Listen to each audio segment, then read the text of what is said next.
여러분 안녕하십니까? 오늘 1월 16일 주일 십자가 온라인 교회 모임 제가 기도드리면서 시작합니다. 함께 기도하겠습니다.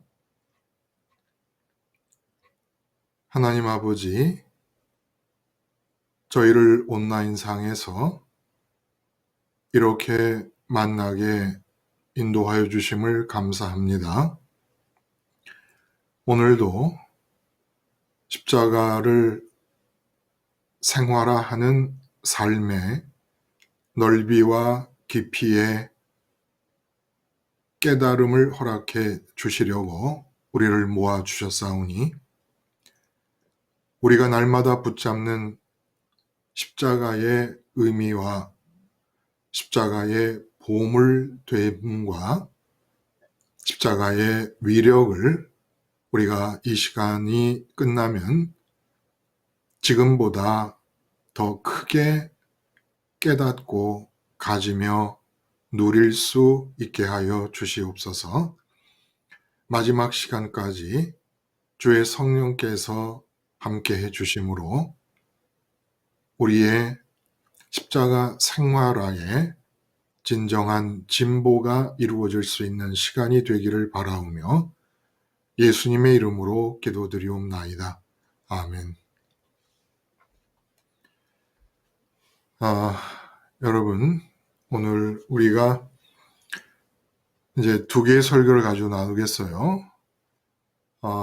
너무나도 유명한 나는 길이요 진리요 생명이니 나로 말미암지 않고는 아버지께로 올 자가 없느니라 하신 그 말씀. 그래서 길 진리 생명이신 예수님 말로만이 아니라 실제로 예수님을 길로서 한번 가져보고 그 길로서 가지니까 그 길을 따라 가서 길의 목적지에 도착하는 그런 경험이 예수님을 길로서 가지는 겁니다. 그리고 또 진리로서 한번 가져보는 겁니다. 그리고 생명으로서 예수님을 가지며 누린다고 하는 것은 어떤 것인지 이렇게 아는 만큼 보인다라는 말씀처럼 십자가 생활화를 하는데 그냥 우린 늘 십자가 생활을 하는 것이고 온라인 교회 모임이나 십자가 복음 방송을 통해 우리가 나누게 되는 말씀의 내용들은 십자가 생활화를 할 때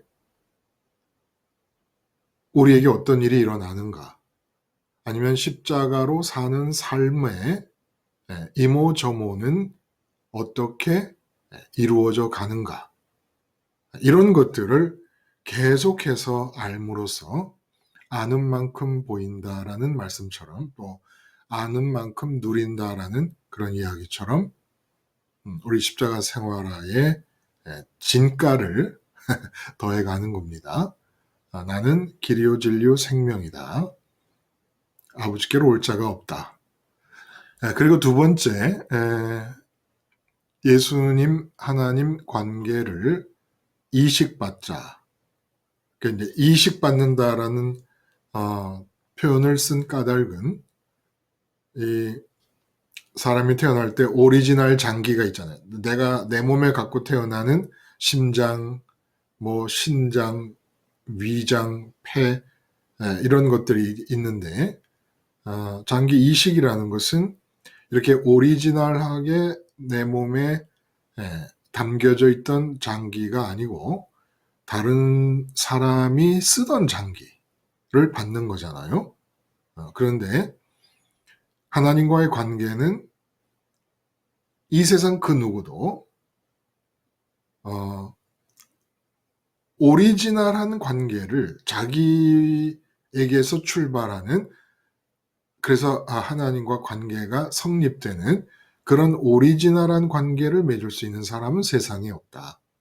다 죄인이기 때문에. 그래서 예수님이 하나님과 사이에서 이루신 그 관계를 우리는 분양받고 이식해서 하나님과 관계할 수밖에 없다. 이 예수님과 하나님과의 관계가 이식되지 않는 한 하나님하고는 그 누구도 관계를 할 수 없는 상황인 것을 이렇게 표현을 해서 한번 함께 말씀을 나눠봤습니다. 자, 이렇게 크게 개괄적으로 이런 의미와 취지를 담고 있는 두 개의 설교를 여러분은 들으시면서 어떤 느낌을 갖게 되셨는지 한번 들어볼 수 있을까요? 네, 목사님 안녕하세요. 예, 예. 장기영님 네네. 말씀하세요. 네네. 금요일날 말씀하신 그 예수님 실제로 누리기와 네네. 또 오늘 말씀하신 관계를 이식받자라는 그 말씀 둘 다 결국은 하나님을 어떠한 방식으로 하나님께 다가갈 것이고 하나님을 어떻게 가실 것이고 하나님께 어떻게 갈 건지에 대한 말씀을 하신 것 같아요.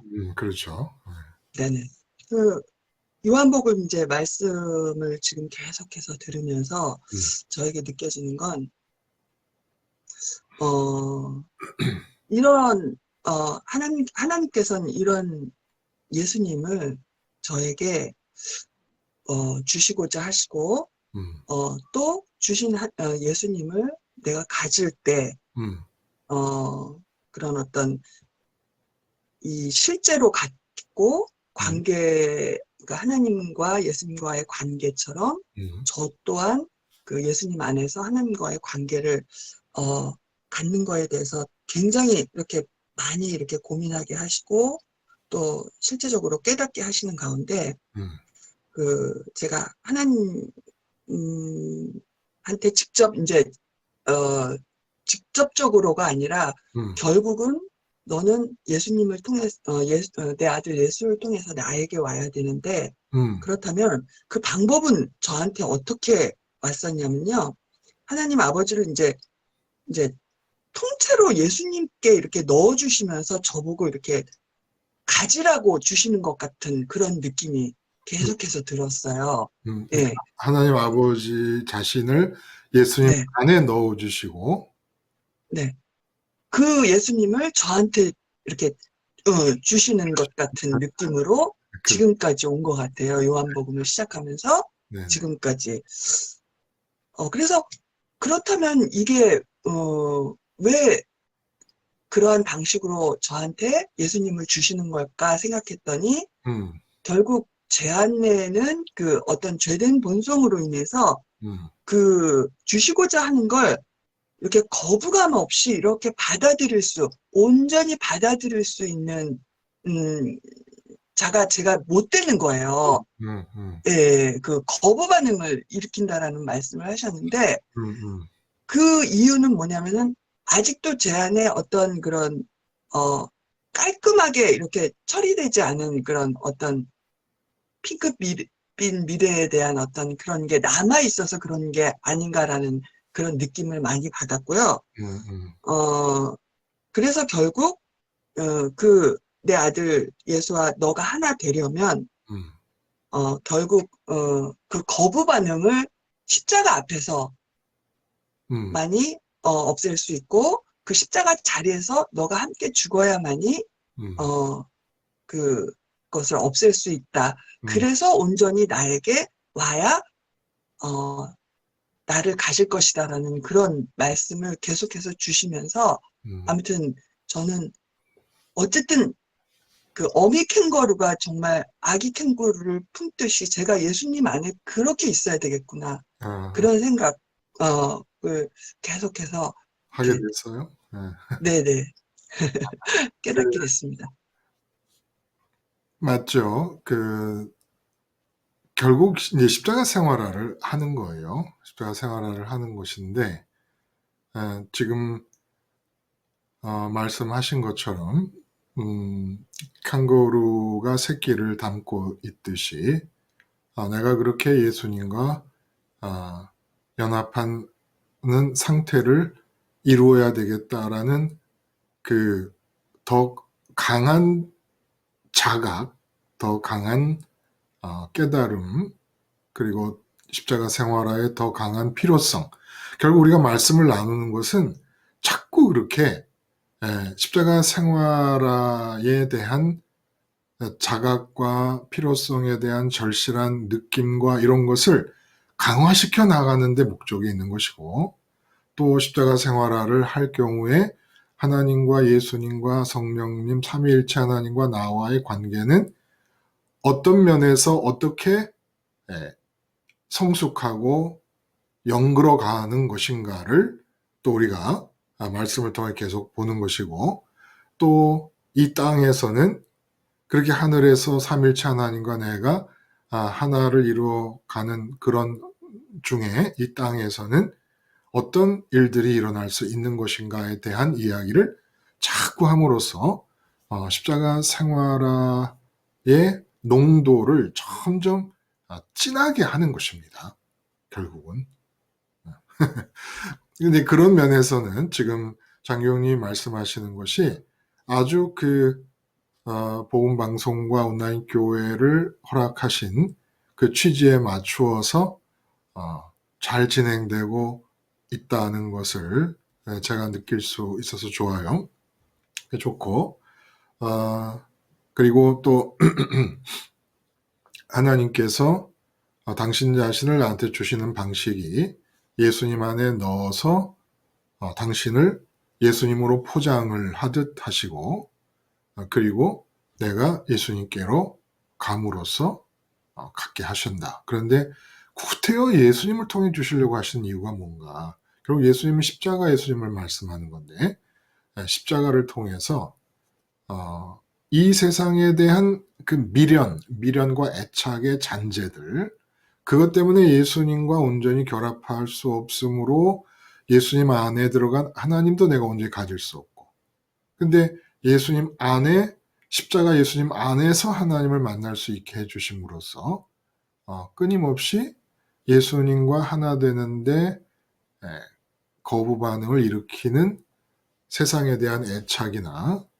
이 세상 안에서 미래에 대한 그 핑크빛 목표의식의 잔재들을 제거해 나가신다라고 하는 그런 하나님의 의도를 설교를 들으면서 느낄 수 있었다.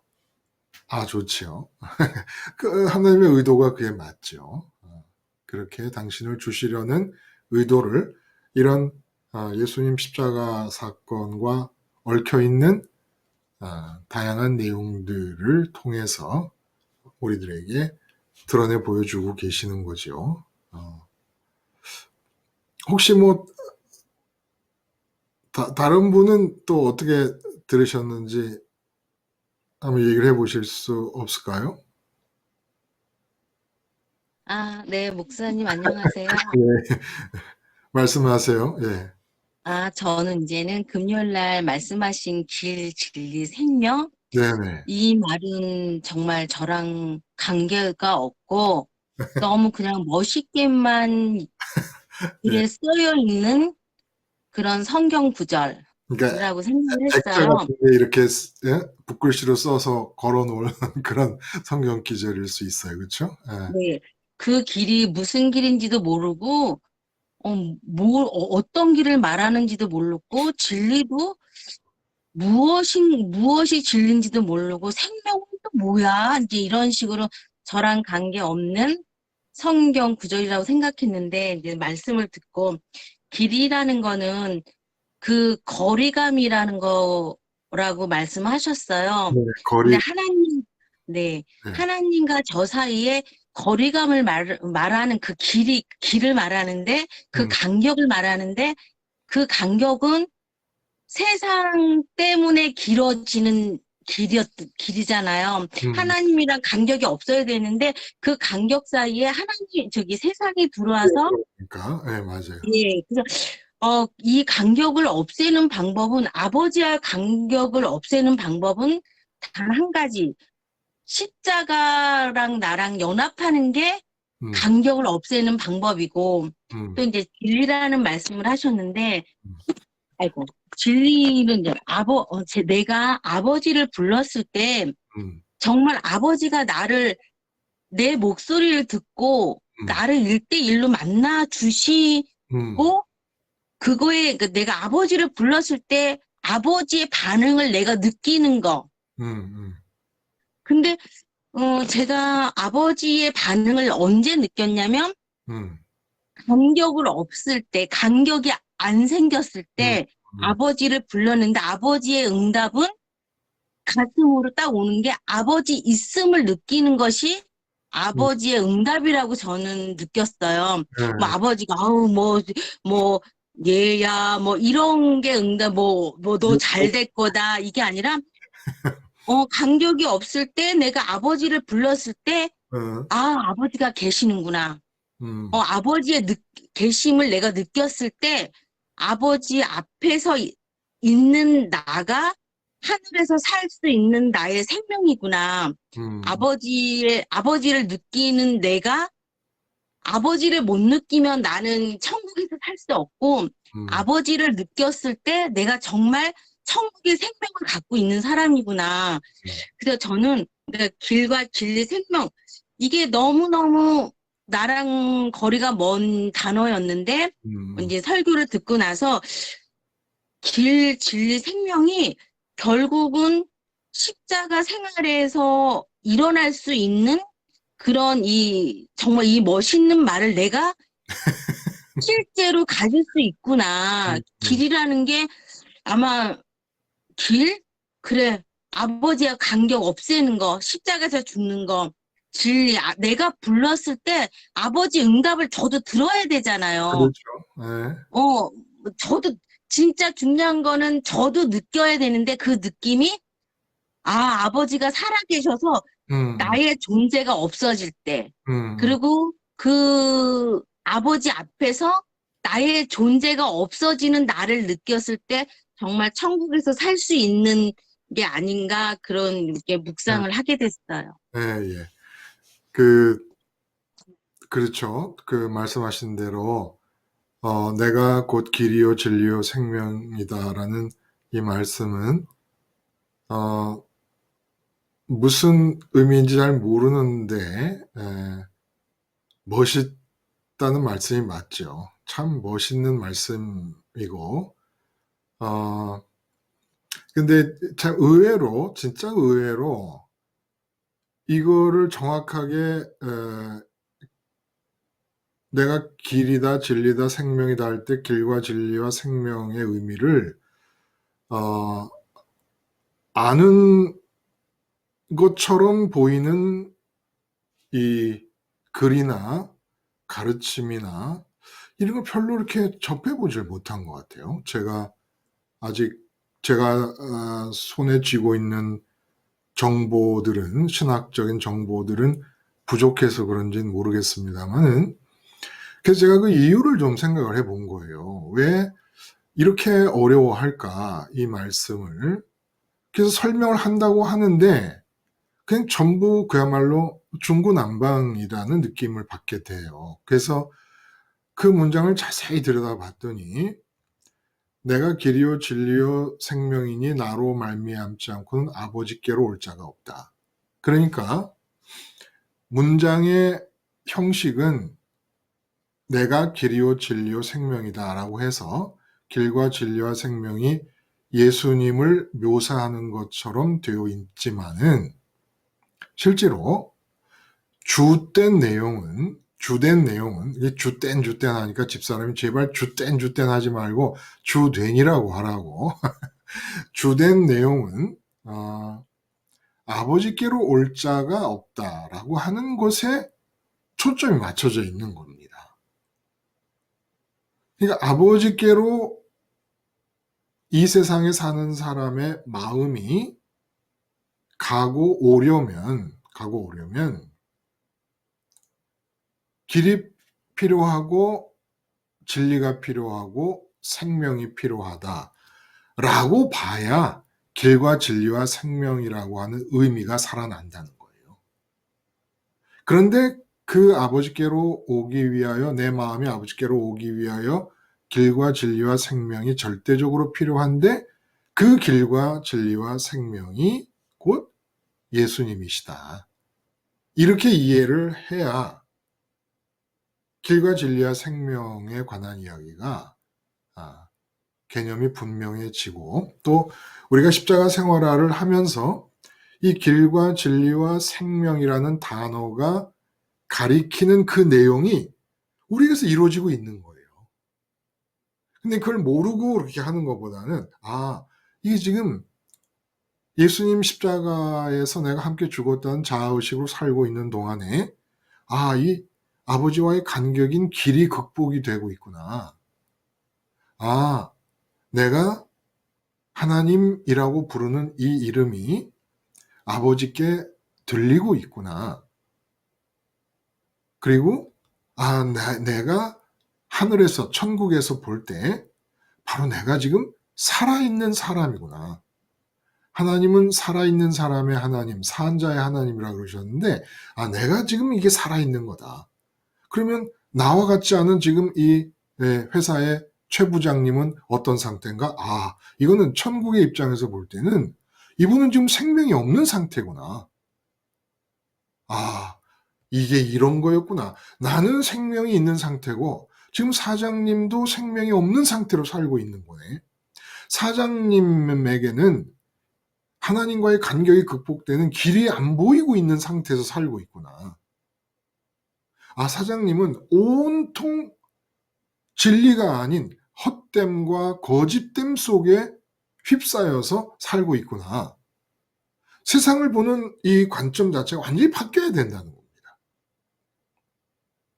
이것이 나를 보는 눈이 바뀌고, 나를 보는 눈이 바뀌기 때문에 다른 사람을 보는 눈이 바뀌고, 그렇게 예수님이 아버지께로 오기 위하여 필요한 길과 진리와 생명이시다라는 것이 내게서 발견될 때, 이래서 길이시고, 이래서 진리시고, 이래서 생명이시구나라는 것이 느껴질 때, 그러한 느낌 속에서 십자가가 더 강하게 붙잡아지고, 십자가가 더 강하게 붙잡아지는 가운데 진짜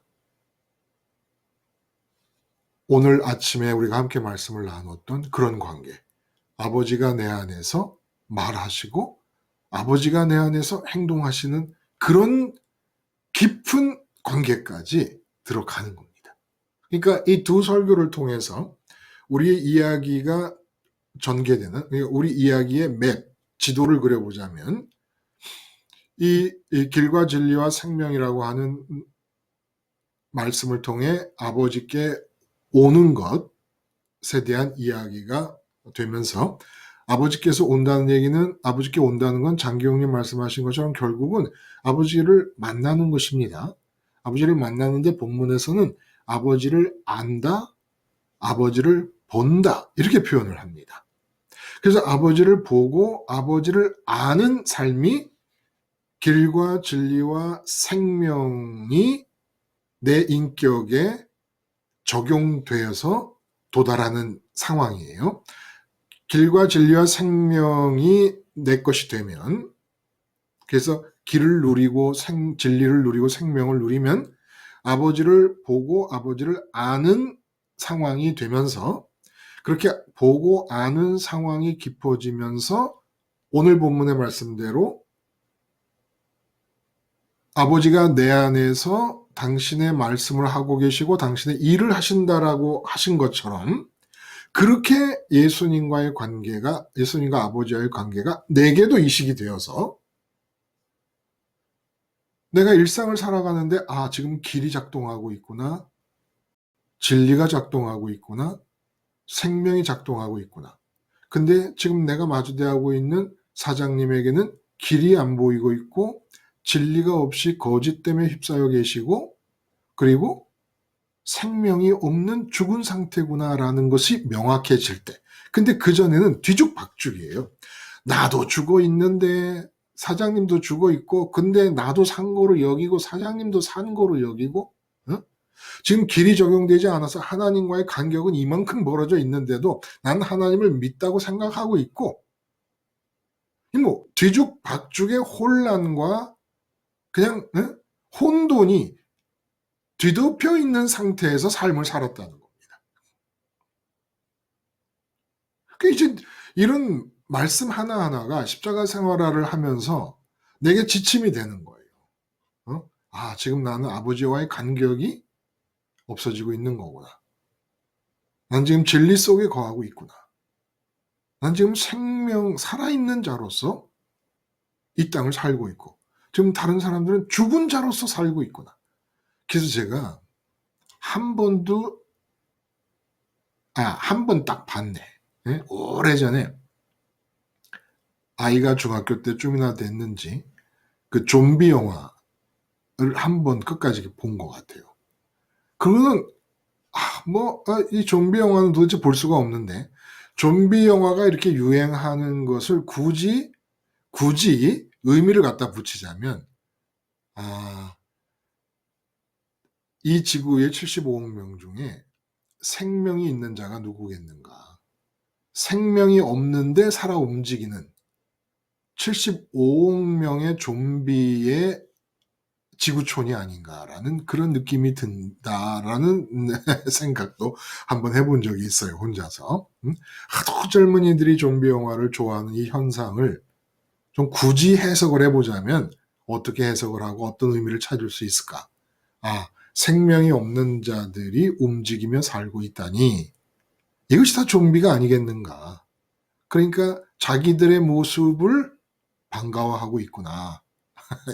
이런 느낌?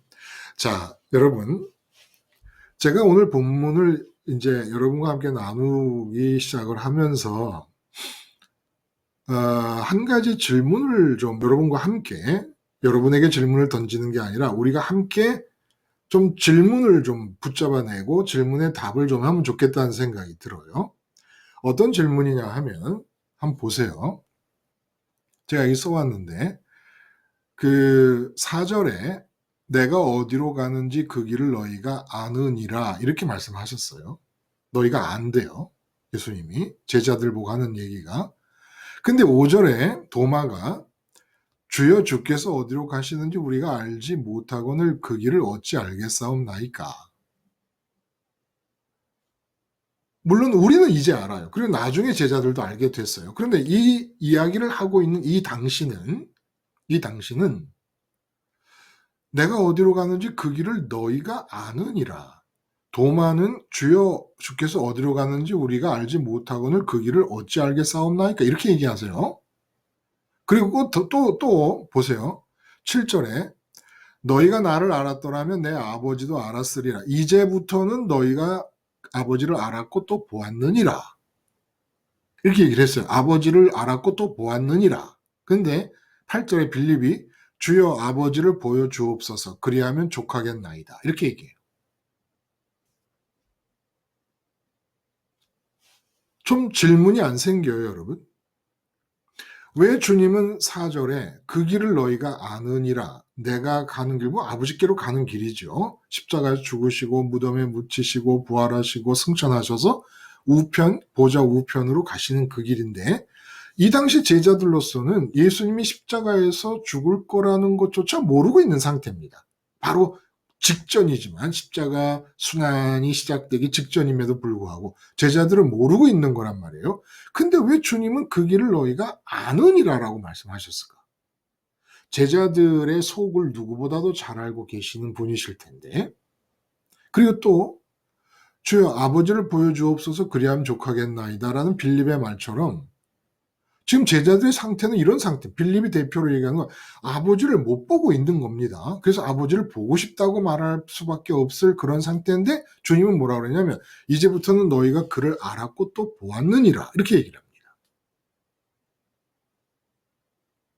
그래서 예수님의 확정적인 말씀과 제자들의 반문 그리고 전혀 예수님의 확정적인 말씀과는 동떨어져 있는 상태를 드러내고 있는 제자들의 모습.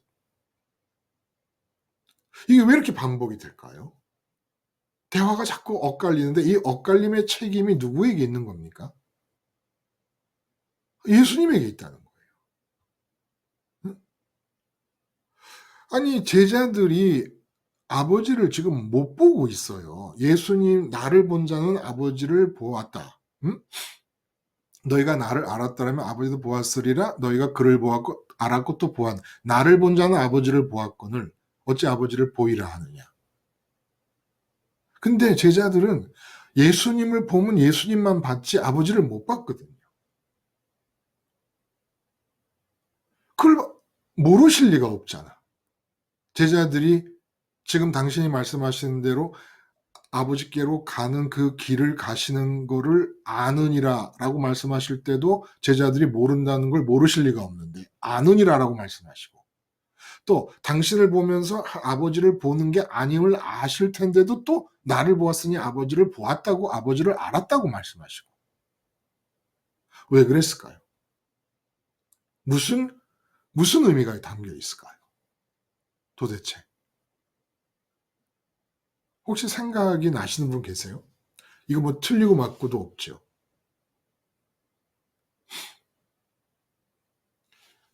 요한복음의 이 기록이 우리에게 알려주고 싶으신 내용이 무엇이겠느냐는 겁니다. 예수님께서 그러니까 아버지가 시키시는 대로 말씀하신다 그랬잖아요. 근데 그럼 그걸 그대로 적용했을 때 아버지는 왜 예수님을 통해서 이렇게 말씀하도록 하셨을까요? 제자들로서는 이렇게 반응할 수밖에 없잖아요. 내가 가는 그 길을 너희가 아느니라. 아니, 우리 예수님 어디로 가는지 전혀 모르는데요. 지금 우리는 이제까지 나라의 독립과 국가의 번영, 핑크빛 미래를 향해 가실 거라고 생각했는데 지금 예수님 내가 팔린다 말씀하시고 도대체 어디로 가는지 우리 전혀 모르는데요. 근데 그거 모르는 상황을 아실 텐데 아느니라라고 얘기를 하시고 또 예수님을 보면 아버지를 알았고 아버지를 본다면 제자들이 이렇게 십자가 앞에서 우왕좌왕할 수가 없죠. 그랬다면. 근데 그걸 아시는 분이 왜 이렇게 얘기를 하시는 걸까? 길을 알게 되는 것도 그리고 예수님을 보면서 아버지를 보는 것도 예수님을 알면 아버지를 알게 되는 것도 다 십자가 사건과 부활 승천 사건 그리스도 연쇄 과정이 완성된 다음입니다. 다 된 다음이에요. 근데 예수님은 마치 그 그리스도 연쇄 과정, 죽으시고 부활하시고 승천하시는 그리스도 연쇄 과정이 완성된 상태인 것처럼 자꾸 얘기를 하시는 거예요. 자꾸. 이것이 뜻하는 바가 뭘까요? 왜 자꾸 그리스도 연쇄 과정이 이미 다 이루어진 것 같은 그런 느낌으로 자꾸 이렇게 말씀하시는 걸까요? 그리스도 연쇄 과정이 끝나고 오순절이 지나서야 예수님께서 십자가에서 죽으시고 부활하시고 승천하신 이 길이 우리가 가야 될 길을 만드신 것이구나 라는 걸 알게 되고 그래서 예수님 안에서 아버지가 움직이셨다는 것도 알게 되고 그래서 복음서가 기록된 거잖아요. 근데 예수님은 자꾸 그리스도 연쇄 과정 이후에나 일어날 일인 제자들의 상황을 자꾸 지금 일어나는 것처럼 이렇게 얘기를 하시게 되는데 이 이유가 뭘까? 이 이야기의 모순이 느껴져서 질문을 던지면 대답해 주실 것이 있기 때문에 이렇게 하신 거라. 대답해 주고 싶으신 것이 있어서.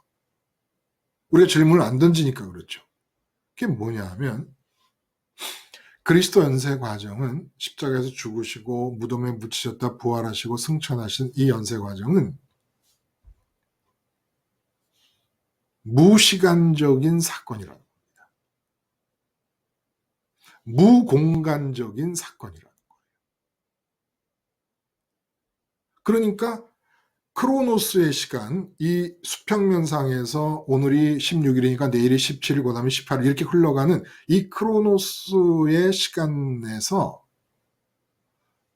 어느 한 지점에 일어나는 사건이 분명합니다만은 일단 이 역사 속에서 일어난 이 예수님의 일련의 그 그리스도 연쇄 과정의 이 사건은 일어나고 나면 무시간적인 사건, 무공간적인 사건이 된다는 겁니다. 이걸 앞에서 우리는 언젠가 신앙의 사건이라고, 영적인 사건이라고 그랬습니다. 분명히 역사 속에서 일어난 사건인데 이 사건은 어느 시대에 누구를 막론하고, 심지어는 구약 시대 때조차도 예수님의 십자가 사건은 그들 속에서도 살아 움직였던 사건이라는 거예요. 어린 양이 상번제로 드려진다라고 하는 것이 십자가 사건의 예표로서, 예표라는 것은 앞으로 일어날 일을 앞당겨서 붙잡는다는 거예요.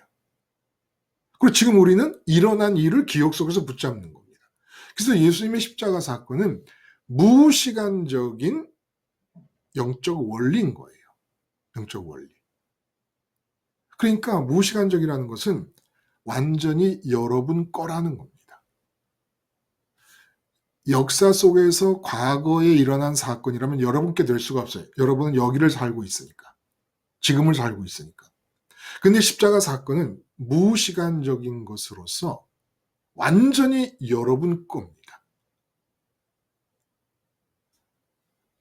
기억 속에서 십자가를 기억해내고 십자가 사건을 바라보며 자아의식을 갖는 모든 사람에게 십자가 사건은 완전히 여러분 거라는 거예요. 그리고 이 연쇄 과정의 의미가 어떤 의미가 있느냐 하면, 일단 이루어졌잖아요.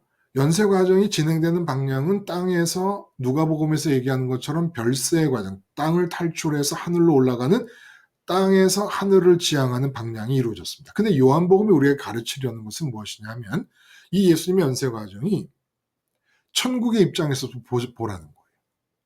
계속 1장 1절이 태초에 말씀이 계셨느니라, 천국이 먼저 등장하잖아요. 그러니까 예수님의 이 연쇄 과정도, 십자가 부활, 이것도 천국을 출발점으로 보면 어떤 의미가 있겠느냐라는 겁니다. 그래서 네 거로 가지라는 거예요. 무시간적인 사건이고 무공간적인 사건, 시간과 공간의 매임이 없이 초시간적 초공간적 사건이라서 완전히 기억 속에서, 기억이라는 의식을 가지고 십자가를 붙잡는 사람이 완전히 그건 내게 되는 건데, 그 십자가가 내게 된다라는 의미가 뭐냐? 요한복음식으로 말하자면 참으로 희한한 그림이 그려집니다.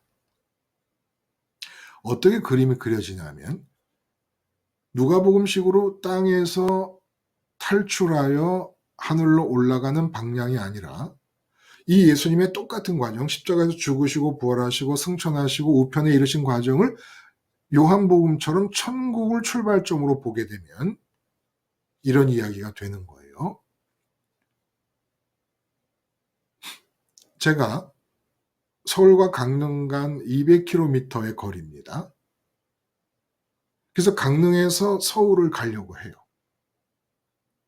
그러면 영동고속도로를 타고 자동차로 200km를 한 2시간 반에서 3시간 가야 됩니다.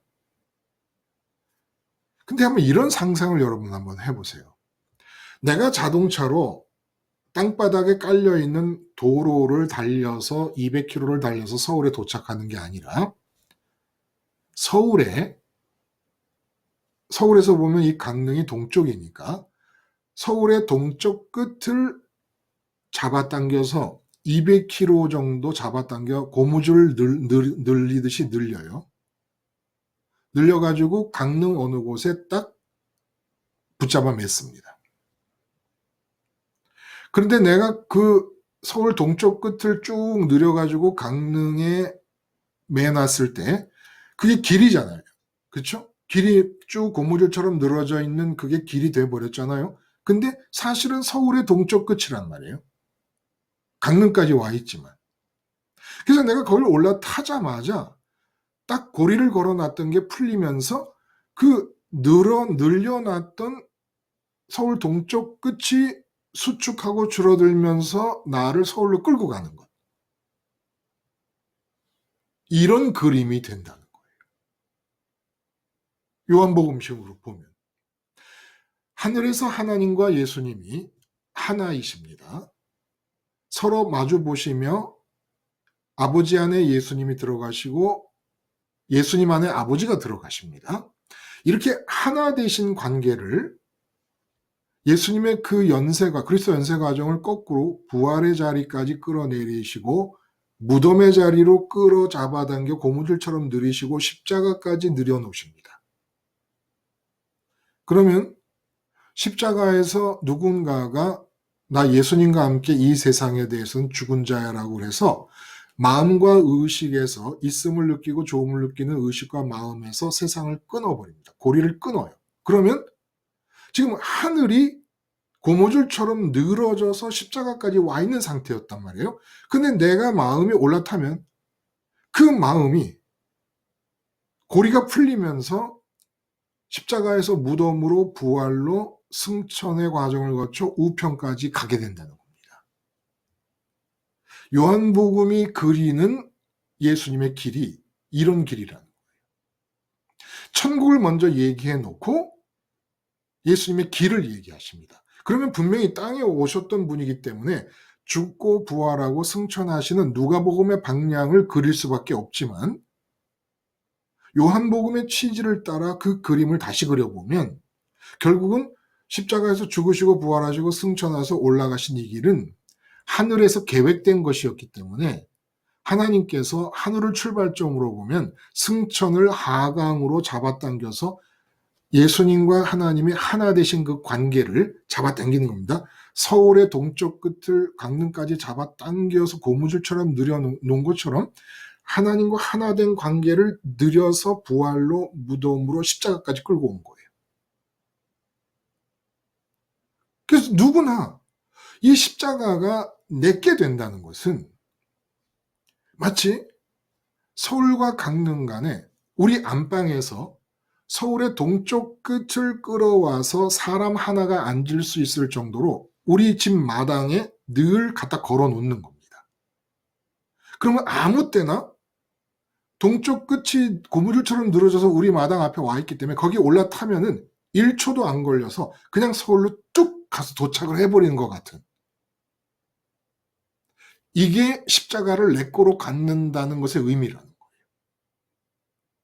그래서 십자가를 내 거로 갖는다는 건 사장님 앞에서, 직장에서, 아내 앞에서, 남편 앞에서, 가정에서 어디서든지 간에 언제나 내 마음속에 하늘에서부터 아버지와 하나 된 예수님의 관계를 고무줄처럼 늘여가지고 내가 십자가를 생각한다는 것은 그 고무줄처럼 늘여져서 내 의식 안으로 들어와 있는 십자가 예수님과 함께 하나가 되고 올라타서 1초도 안 걸려서 아버지께로 간다는 거예요. 그 고무줄처럼 늘어져 있던 그 예수님과 하나님과 하나가 됐던 관계가 쭉 줄어들면서 뚝 수축하면서 하늘로 딱 도달하게 되는 것.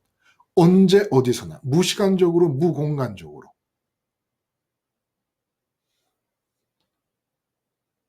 예수님이 십자가 사건의 무시간성과 무공간성을 생각하시고 완결된 하나의 원리, 이 땅에 살고 있는 사람들이 1초도 안 걸려서 언제나 그 마음이 14장 1절에 마음이 첫 번째 언급된 단어예요. 마음이 요동치 않게 하라. 너희 마음이 요동치 않게 하라. 근심하지 말라라는 말이 그 뜻이었다 그랬어요.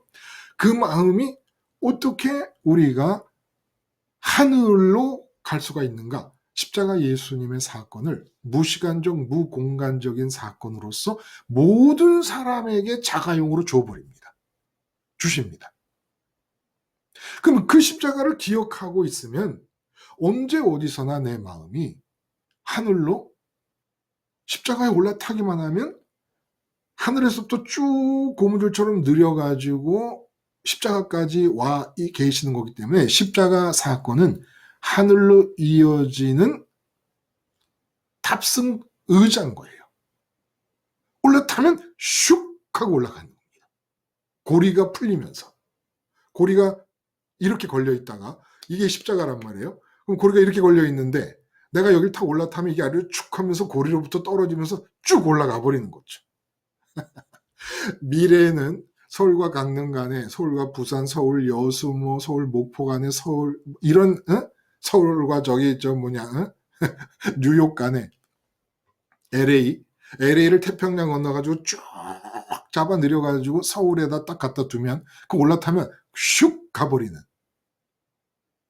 아직 이 지구 위에서는 이런 일이 안 이루어져도 3차원의 땅과 4차원 천국 사이에는 십자가에서 죽으시고 부활하시고 승천하시고 우편에 오르신 이 길이 하나님의 계획 속에서는 예수님과 하나님과의 그 하나 되는 관계를 하강시키고 부활의 자리까지 임하고 무덤 속으로 뚫고 들어가게 하시고 십자가로 도착하게 하셔서 십자가에서 내 마음이 올라타기만 하면 나는 주님과 함께 죽은 자입니다라는 것을 잊지만 않고 있으면 슉 하고 하늘로 올라가게 해준다는 거예요. 그래서 예수님과 제자들과의 이 대화가 자꾸 이렇게 얽히는 것은 이 놀라운 사실을 제자들이 아직 모르고 있는 거죠. 근데 예수님은 당신이 이루실 십자가 사건은 무시간적, 무공간적으로 모든 개인에게 완전히 내 것이 되니까. 예를 들어 조선시대 때 뭐 세종대왕이 살았다 죽었다, 이게 내게 될 수가 없잖아요. 근데 예수님이 십자가에서 죽었다는 사실은 무시간적이고 무공간적, 초시간적, 초공간적으로 모든 개인에게 주시는데 왜 주시느냐? 개인마다 그 마음이 하늘로 순식간에 직통할 수 있도록 길을 내주시는 겁니다. 하나님과 예수님의 하나 되신 관계를 고무줄처럼 늘여가지고 십자가에 걸어 놓으신 겁니다. 십자가에 걸어 놓으셨는데 내가 주님을 꽉 십자가에서 붙잡고 나는 주님과 함께 세상에 대해서 죽었어요 하고 세상에 대해 의식이 끊어지고 마음이 끊어지면 예수님을 타고 쭉 올라가 버린다는 거예요. 하늘로. 그렇게 올라가는 것이 길과 진리와 생명이라는 단어로 표현될 수 있는 일들이 일어나는 것이다라는 겁니다. 이거 제가 너무 이렇게 막 무슨 SF 공상 과학 영화 같은 얘기를 해서 실감이 안 나시는 건지 모르겠어요. 예수님은 땅에 내려오신 하늘이세요. 서울 동쪽 끝을 강릉으로 끌어다가 딱 고리로 매놓으면 그것은 강릉에 있지만 서울 끝이거든요. 예수님은 땅에 내려온 하늘 끝인 거예요. 그러니까 예수님의 그리스도 연세 과정은 하나님의 계획 속에서 당신과 예수님이 하나이신 그 관계를 늘어뜨려서 땅에 내려온 십자가에 못 박아 하늘의 고리를 만드신, 하늘 탑승 의자를 만드신 겁니다. 그래서 내가 예수님을 꽉 끼워 안으면 고리가 풀리면서 무덤, 부활, 승천 과정으로 쭉 수축해 들어가는 겁니다. 그렇게 수축에 들어가서 아버지를 만나게 되는 상황이 길이 적용이 되는 것이고 진리가 적용되는 것이고 생명이 적용되는 것이다 라는 거예요. 그래서 이 길이라고 하는 측면을 보면 사실 여러분 이 길이 어려워요. 네? 이 길이 어려운데 간격과 거리라고 우리가 얘기를 했어요. 그렇죠. 지금 나라고 하는 인간과 창조주 하나님과의 간격, 이건 뭐 무슨 수로 메꿔요. 이 거리와 간격을 극복할 수가 없죠.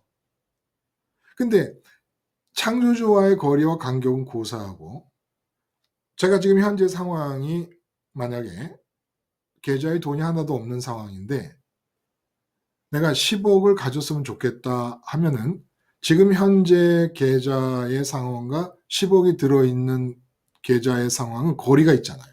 그렇죠?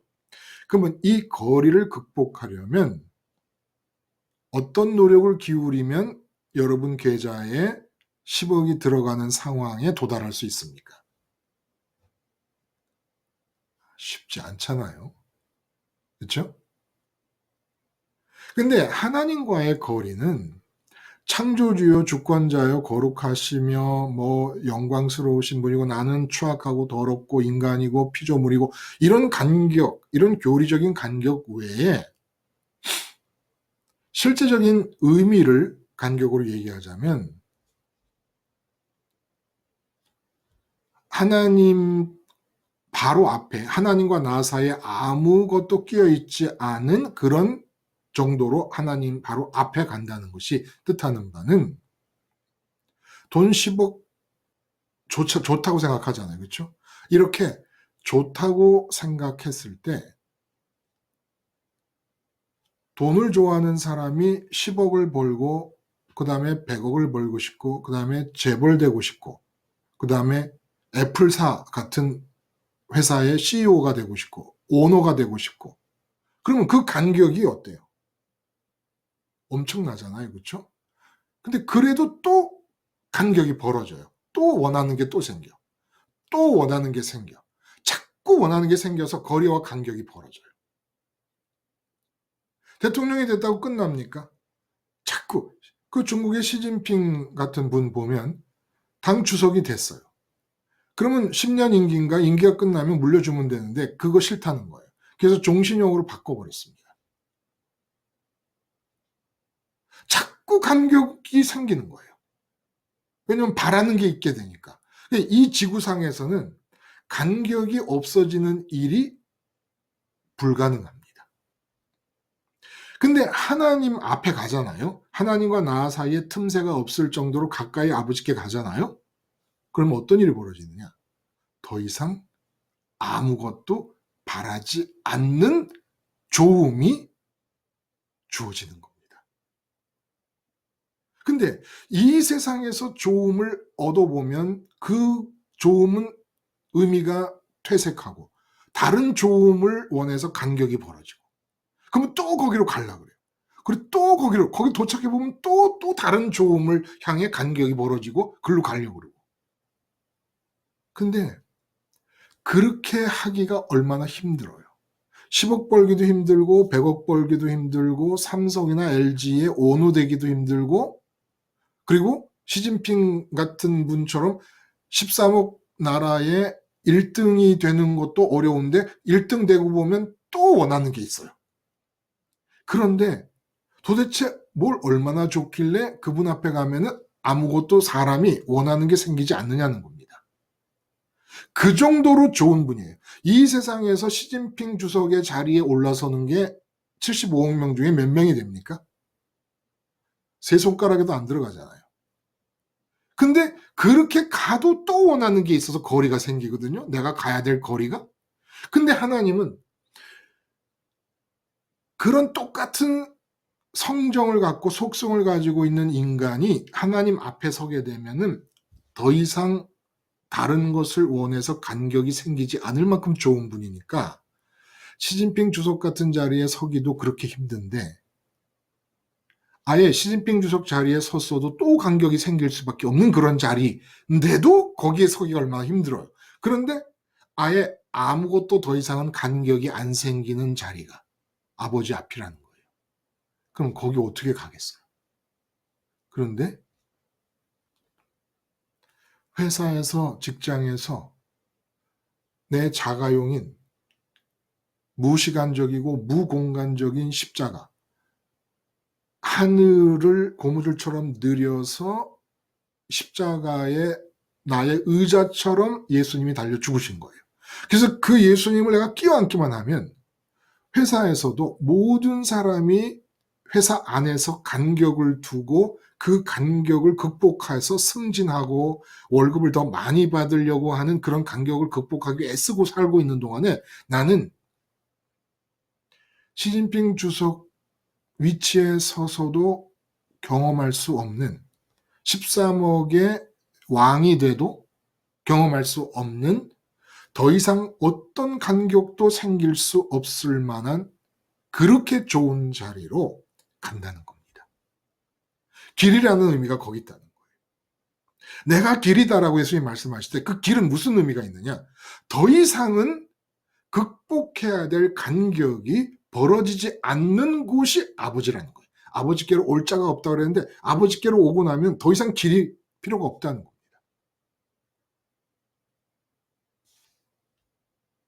그래서 아버지께로 아버지께로 가는 이 길은 세상에서 간격이 벌어진 좋다고 느껴지는 그 자리까지 가기도 그렇게 힘든데 더 이상은 간격이 벌어질 수 없을 만큼 최고로 좋은 그 자리에 서는 것이 얼마나 어렵겠습니까? 그런데 그게 십자가 붙잡으면 아버지께로 쭉 수축해 들어가면서 그 그리스도 연세 과정이 수축해 들어가면서 더 이상 아무런 간격이 생길 정도로 내가 다른 걸 원하는 그런 마음이 안 생기는 자리로 간다는 거예요.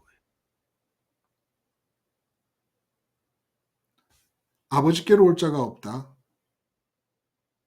아버지께로 가려면 길이 필요하다. 그 길이 나다. 그래서 아버지께로 가면 더 이상 다른 길은 필요가 없다라는 겁니다. 너에게 다른 길이 필요 없다는 거예요. 그러니까 나는 이제 예수님을 길로 해서 아버지께로 가면 아버지께로 올 자가 없다 그랬으니까 아버지께로 가면 그 다음에는 간격을 두고 내가 이루고 싶은 게 아무것도 없어진다는 거예요. 응? 거리를 극복해서 내가 도달하고 싶은 것이 아무것도 없어진다는 겁니다. 이게 예수님이 길이라. 아버지께로 오려면 길이 필요한데 내가 그 길이다. 라는 말씀의 의미라는 거예요. 아버지께 온다는 것이 그냥 아버지께 간다. 아버지께 가서 뭐 하려고요? 괜히. 여기서 할 일도 많은데 땅에서. 근데 아버지께 가면 거리를 극복하고 간격을 극복할 필요가 없는 삶을 살게 된다는 거예요. 오히려 거리를 극복하는 게 아니라 항상 좋음과 나쁨, 지금은 나쁘고 앞으로 좋음이라서 그 좋음을 향해 가는 삶을 살았는데 막연하게 바라든지 구체적으로 바라든지 하여간 좋음을 향해 가는 삶이었는데 더 이상 좋음을 향해 갈 필요가 없고 좋음이 나로부터 흘러나오는 거예요. 응? 그래서 이제는 거리와 간격이 아니라 사정거리가 됩니다. 사정거리. 사정거리는 뭐죠? 총을 빵 쏘면 총알이 날아가는 거리잖아요. 이제까지는 내가 좋다고 여기는 것과 지금 현재 상태가 거리가 벌어져 있어서 이 거리를 극복하려고 살았는데 예수님 십자가에서 예수님을 꼭 붙잡아가지고 하늘에서부터 늘려놓은 그 수축된 고무줄 같은 예수님과 하나님의 관계가 쭉 빨려 들어가는 동안에 내 마음이 예수님 따라가서 예수님 자리에 딱 서고 나면은 하나님을 예수님이 보듯이 그렇게 마주대하게 될 경우에는 더 이상 아무것도 바라지 않는 상태가 되면서 동시에 어떤 일이 벌어지느냐? 이제는 하나님으로부터 좋음이 나를 통해 쏟아져 나와서 도대체 진짜 좋음이 나로부터 어느 정도 사정거리까지 바깥으로 흘러나가느냐가 과제가 된다는 겁니다. 무슨 말씀인지 여러분 아시죠? 응? 삶이 완전히 이 길이라고 하는 단어가 뜻하는 바 우리가 십자가 예수님을 갖는다는 것이 의미하는 바가 이렇게 삶을 완전히 뒤집어 놓는 거예요. 이제는 거리를 극복하고 간격을 극복하고 좋음을 목표로 삼아서 지금 현재 나쁨에서 극복하고 없애면서 사는 그런 삶이 아니라 더 이상 아무것도 바라지 않는 상태에서 좋음이 내게서 흘러나와서 좋음이 나로부터 가족의 거리까지 미치느냐 아니면 가족들이 각자 나가서 자기 삶을 살 때 그러면 그 가족 하나가 밖에서 맺는 그 관계까지 사정거리가 미치느냐 이런 걸 따지는 삶이 된단 말입니다. 나를 통해 하늘에서부터 내려오는 하늘의 기운이 어느 정도 사정거리로 사방으로 퍼져나갈 것인가? 이게 참 신나지 않아요? 네, 여러분. 이게 복음이 주는 삶인 거예요. 내가 길이요 진리요 생명이니 나로 말미암지 않고 아버지께로 올 자가 없다. 엄청난 말씀이잖아요. 엄청난 말씀이죠.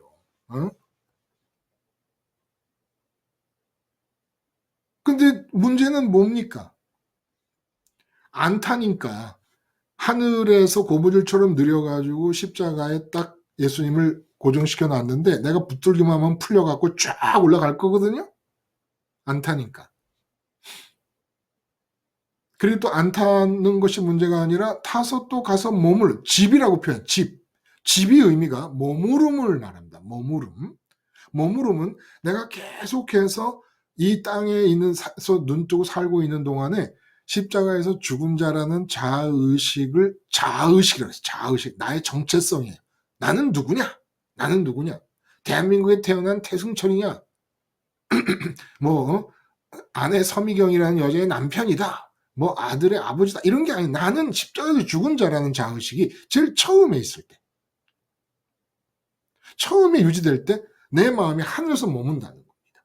그러면 극복할 거리를 두고 사는 인생이 아니라 내게서 하늘의 기운이 나타날 때 사정거리가 얼마냐를 따지는 인생으로 바뀐다는 거예요.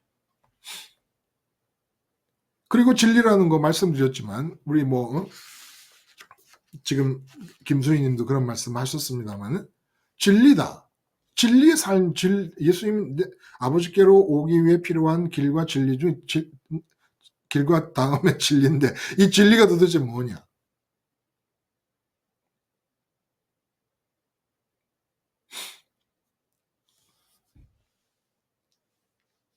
진리 여러분 꼭 기억하세요. 이름과 실제가 연결이 된 상태가 진리입니다.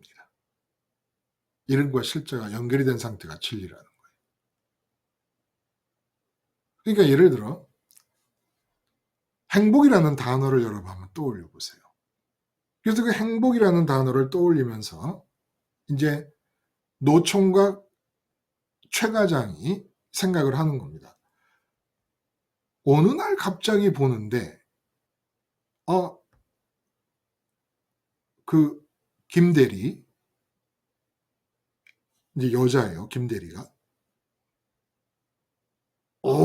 확 이쁘게 보이는 거예요. 그래가지고 마음속에 내가 왜 김대리가 이렇게 눈에 그동안 안 보였지? 내가 김대리하고 결혼만 하면 진짜 행복할 것 같은데. 이렇게 행복이라는 단어가 있잖아요. 그러면 행복이라는 단어가 김대리와 함께 사는 결혼 생활로 이어집니다. 이건 진리가 아니라는 거예요. 예언하건대 최장기간으로 잡아도 3년을 못 넘길 행복이니까. 3년 넘겨서까지 아내와 마누라 때문에 아내가 똑같다요. 아내와 남편 때문에 행복하다는 것은 거의 거짓말이 아닐까요? 응? 그러면 행복이라는 단어가 실제 이 노총각 최 과장의 행복이라는 단어가 가리키고 있는 그 내용은 진짜 행복이 아니니까 이건 진리가 아닙니다. 진리라는 것은 단어나 아니면 단어 아니라 문장이라도 나는 10년 뒤에 난 100억을 벌 거야 라는 문장이 있다 그러면 10년 뒤에 100억을 벌게 하시는 것이 아버지 주권 속에 없는 일이면 다 거짓말입니다. 말과 그 말이 가리키는 실제가 있느냐는 거예요. 단어와 실제가 연결됨이 없으면 이건 진리가 아니라는 겁니다. 근데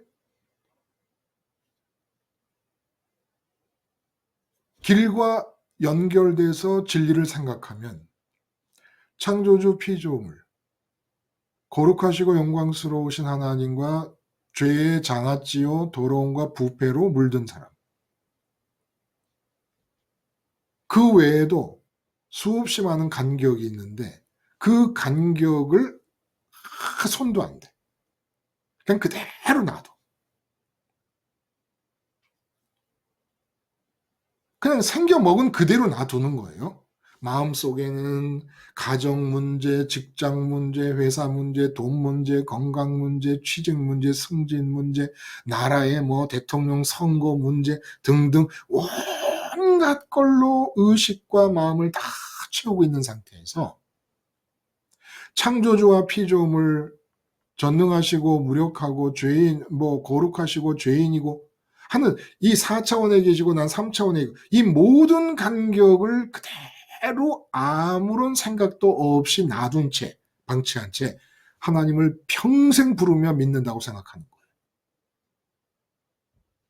마음에는 여전히 십자가에서 죽은 것과는 정반대로 세상이 드글드글 살아있어요. 응? 그리고 하나님을 불러요. 목사님도 그래요. 장로님도 그러고 권사님도 그래요. 총회장님도 그래요. 총회 일로 마음이 가득 찬 상태에서 하나님의 이름을 불러요.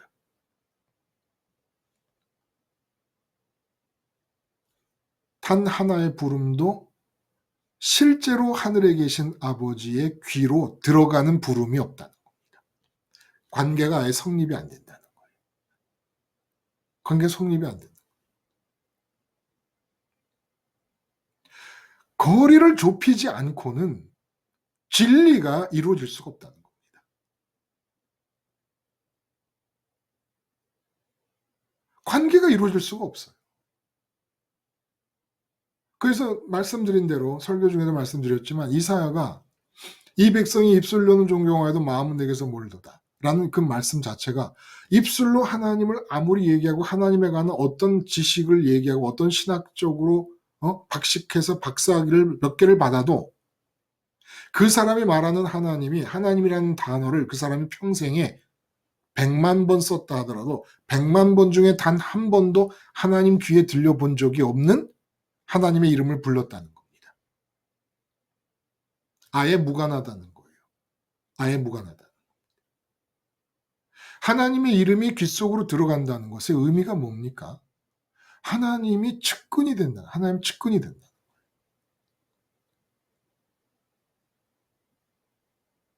실제로 만남과 관계가 이루어지려면 하나님의 이름을 부를 수 있어야 되잖아요. 근데 그 이름이 하나님께 도달하지 않는다는 겁니다.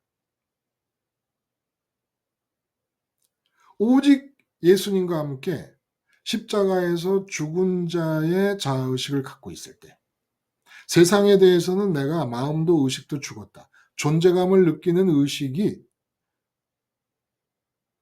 마음이 죽었다라고 하는 자아의식이 유지되는 동안에 하나님이 첫 번째 대상으로 불림을 받아야 내가 입으로 말하고 내가 생각하고 있는 하나님이라는 단어가 내가 생각으로 하나님을 생각하면 십자가에서 죽은 자의 의식을 가지고 내가 생각으로 하나님을 생각하잖아요. 그럼 그 하나님이 하늘에서 움찔한다는 거예요. 쟤가 나 찾네? 쟤가 나 부르네? 이렇게. 십자가에서 주님과 함께 세상에 대해 죽었다는 자아식으로 하나님 하면은 왜? 창조주가 이 지구 위에서 티끌만도 못한 이 작은 내가 십자가 하나 붙잡았다는 그 이유 때문에 하나님이라는 생각을 하게 되면은 하나님이 움찔합니다. 왜? 그래, 내가 왜? 뭘 어떻게? 이게 진리라는 거예요. 그러니까 애가 와가지고 아빠 뒤에 와서 아빠를 손가락으로 쿡쿡 찔러. 아이고, 우리 강아지 왔어. 그런 식으로 하나님께 내 존재가 알려지려면 내가 하나님이라고 부르고 하나님이라고 생각할 때 그걸 아이가 와서 뒤에서 아빠를 손가락으로 찌르는 것 같은 느낌이 아버지께 가야 되잖아요. 그게 진리거든요. 근데 그런 느낌을 느끼면서 아버지가 아이고, 우리 새끼 왔어. 왜? 이렇게 하실 수 있게 내가 아버지의 이름을 붙잡는다는 게, 아버지의 이름을 생각하고 이름을 부른다는 게 십자가에서 주님과 함께 죽은 자의 자의식을 갖고 있으면서 부르면 된다는 겁니다.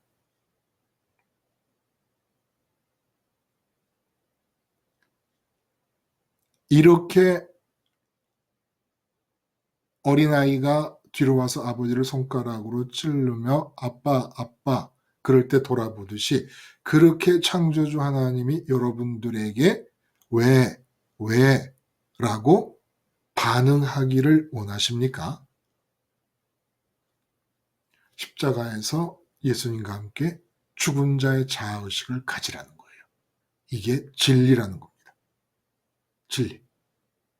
예수님 안에서만 하나님이라는 단어를 생각하고 하나님이라는 부르면 우리 아버지 부르거나 아버지 생각하거나 하면 아버지가 그래 라고 응답하시고 나를 귀 기울여 보시는 그런 자극이 아버지께 전달되는 것. 진리. 주님 안에서 이루어지는 일이라는 겁니다. 어때요? 창조주 하나님과 여러분이 이런 관계가 되는 겁니다. 오늘 오후에 재미있는 일이 있었어요.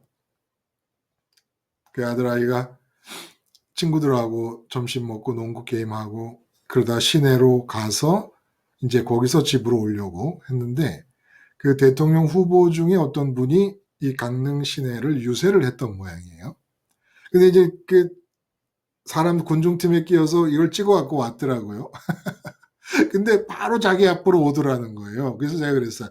아니 수고하십니다 하고 악수라도 청해보지 그랬더니 뇌가 정지가 돼가지고 손을 내밀지를 못하겠더라는 겁니다. 뇌가 정지가 돼가지고 그 텔레비로만 보던 대통령 후보가 바로 자기 앞으로 왔대요. 아무도 간격이 없이. 근데 뇌가 정지가 되더라나? 그래갖고 그 순간의 충격을 그대로 집에서도 드러내고 있더라고요. 얼마나 놀랐는지. 대통령도 아니고 대통령 후보인데, 예? 대통령 후보인데.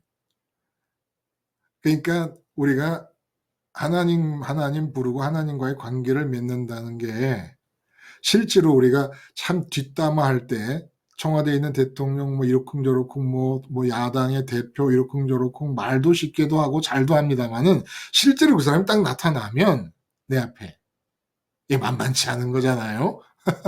근데 하나님을 내가 하나님이라는 단어, 아버지라는 단어, 아버지라는 걸 속으로 이렇게 생각하고 부르기만 해도 대통령 후보한테도 손도 못 내밀었어요. 긴장이 돼가지고. 근데 창조주 하나님이 내가 아버지라고 부르면 그래 승철아 불렀어? 라고 대답하시고 반응하신다면 그렇게 하라고 주님이 십자가에서 죽으신 거예요. 그렇게 하라고.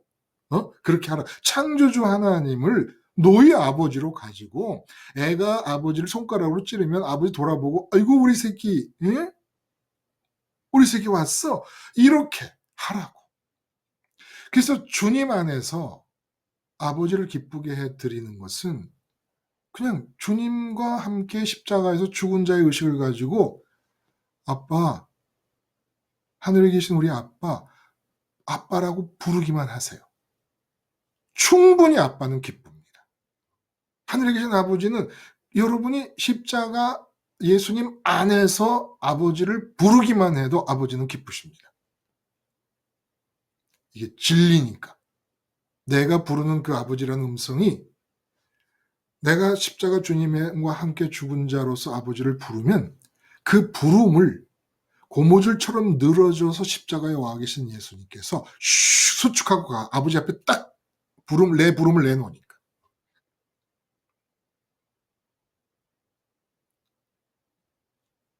그렇게 창조주 하나님을 천지를 창조하신 아버지가 내가 아버지라고 부르기만 해도 기뻐하시는 그 관계로 들어오라는 겁니다.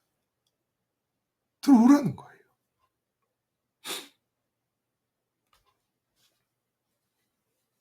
그런데 이 세상 일, 이 세상 취미, 이 세상에 이것저것 할 계획들, 이 세상 문제들 뭐 이런 것들이 다 뺏기는 거예요. 신경 다 뺏겨. 그 다 아버지의 관심 속에 있어서 아버지가 다 하실 거거든요. 이 세상의 모든 일은 여러분 밥 먹는 것까지 아버지 계획 속에 있어요. 예? 걱정하지 마요. 너무나 맛집을 많이 찾지 마요. 어디 여행 가고 그러면은. 여러분 한 끼 먹는 것까지 다 아버지 계획 속에 있어요.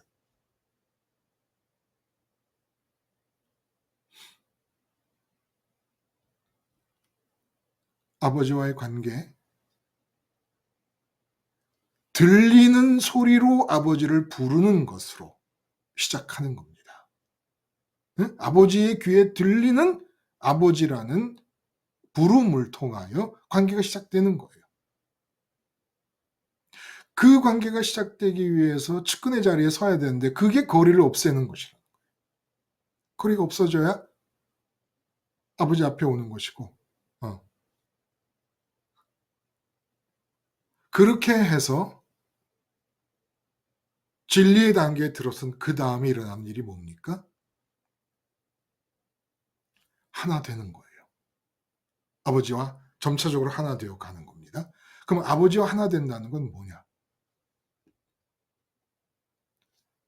의식은 존재감으로 채워야 되고 마음은 좋은 것으로 채워야 됩니다. 그 아버지 앞에서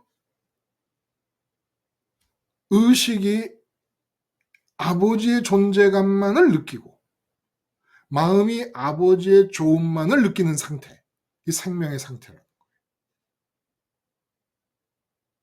그래서 아버지의 존재감이 내 의식 속에서 점점 커지고 아버지의 좋음이 내 마음 속에서 점점 커지는 거예요. 생명. 제가 어떻게 설명을 해드렸냐 하면 그 죽은 시체는 겉모습은 똑같아요. 제가 한번 그런 적도 있었어요, 여러분.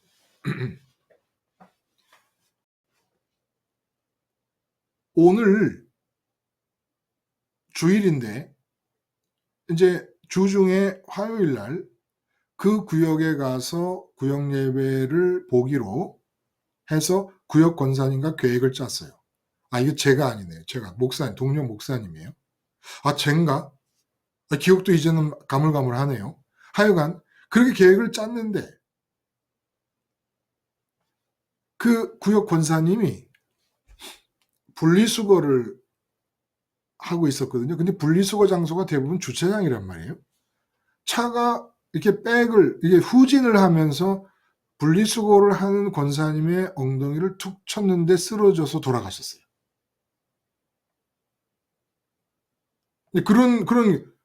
그래서 그 염을 하는데 가서 장례 기도를 드리고 이제 기도를 한 다음에 가족들이 오고 이러면서 염을 한단 말이에요. 주일날 본분하고 화요일날 그 영안실에서 염을 하는데 모습이 똑같아요. 그냥 하나도 좀 뭐 웃기는 말입니다만 주름도 하나도 안 늘었잖아요. 그 사이에.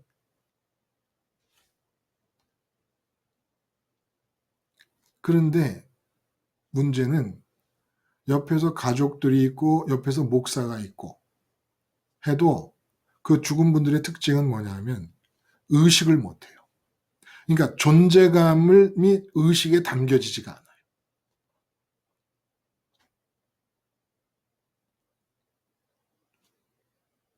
목사를 좋아하는 권사님. 근데 좋아하는 목사님이 있어도 그 좋음이 담겨지지가 않아요. 죽은 사람의 특징이. 그래서 이 생명과 죽음의 문제는 상대적인 겁니다. 지금 예수님 말씀하시는 이 생명이라는 것은 육체가 죽는 걸 뜻하는 게 아니라 상대적인 의식과 마음, 지금 마음이 주제예요, 여러분. 계속 그 마음과 의식의 차원에서 상대적인 거라는 겁니다.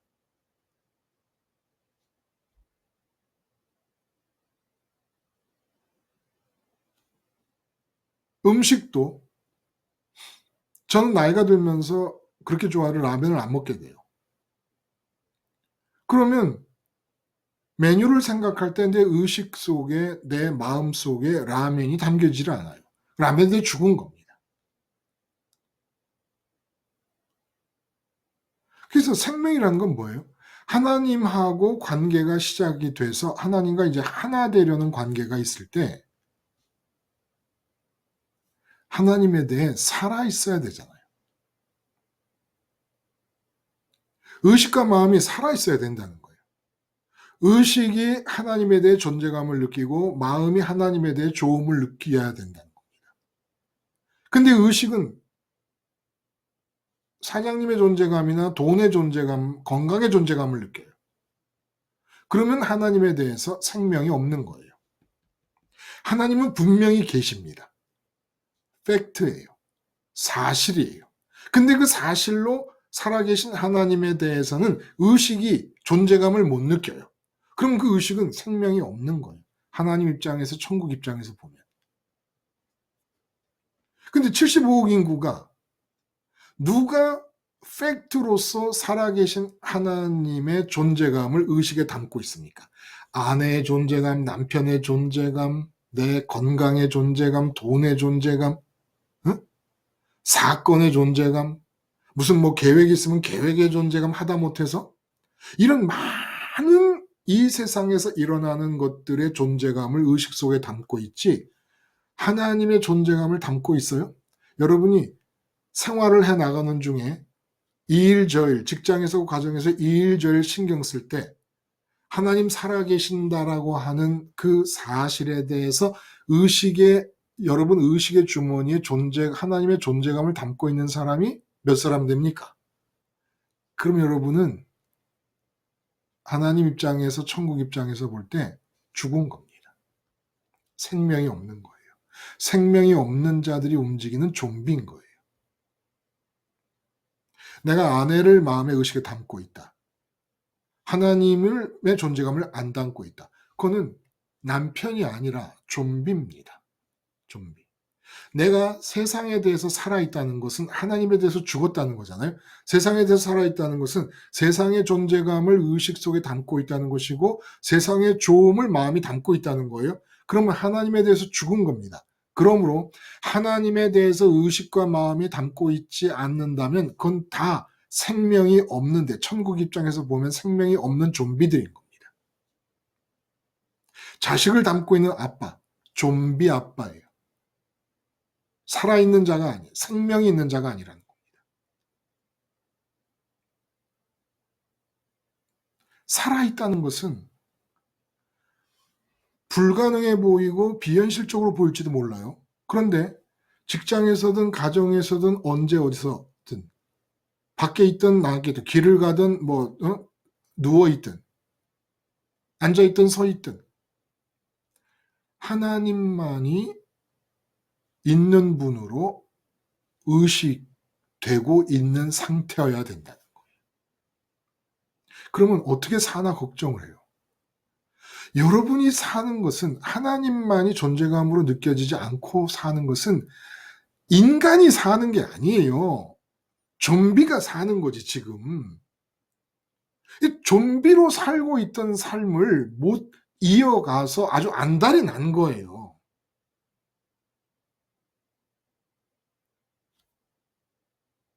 사람이 살아있다, 생명이 있다라는 얘기는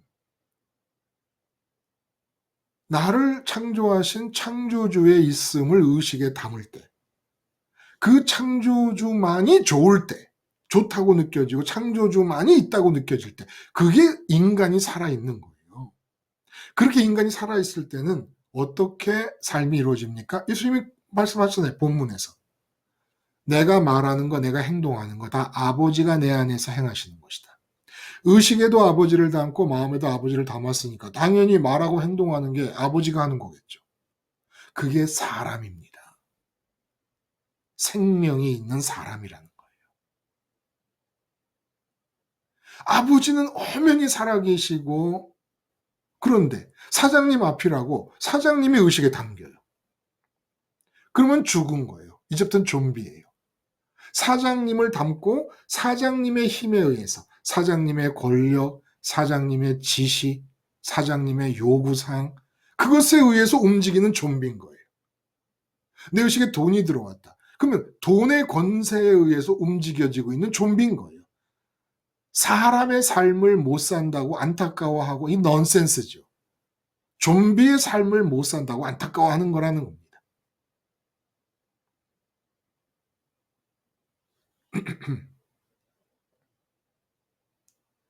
생명이 명확하잖아요. 명확한 거예요.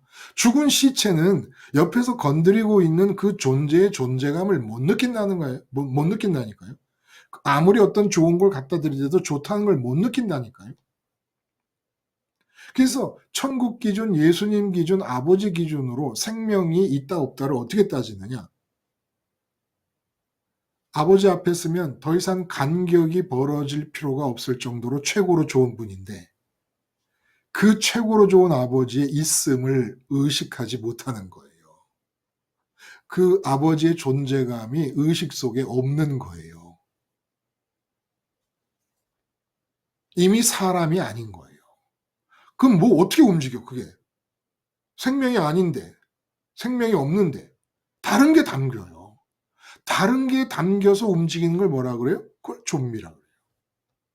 그 부두교에서 죽은 시체를 무슨 약을 써가지고 마술사들이 움직이는 거거든요. 약 기운으로. 마찬가지인 거죠. 자식이 의식에 담겨 있다. 자식이라는 약 기운으로 움직이는 좀비지 사람이 아닙니다. 옛날에 그 꽁트 코미디 중에 뭐 그런 거 있어서 사람이 아니문이다 뭐 이런 거 있었어요. 어? 사람이 아니문이다. 사람이 아니문이다예요. 생명이 있어야 아버지 창조주의 기준에서 생명이 있어야 살아있는 사람이잖아요. 그 생명이 없으니까 그러면 어떻게 해야 되느냐? 십자가에서 죽어요. 주님과 함께. 그래서 아버지의 존재감이 안 들어오고 아버지의 좋음이 마음에 안 들어와 있는데도 의식을 채우고 마음을 채우고 있던 세상과 끊어지는 거예요. 세상과 끊어져서 부활하신 예수님과 태어나면 이제는 아버지가 첫 번째 존재가 되는 거예요. 예수님 안에 있는 한 아버지의 존재감이 안 담길 수가 없는 게 아버지가 첫 번째 존재니까. 예수님은 나와 연합해서 자아의식을 이루시는 거예요. 나의 자아의식을 이루시는 분이에요. 내 자아의식 속에서 예수님과 연합을 하는 거예요.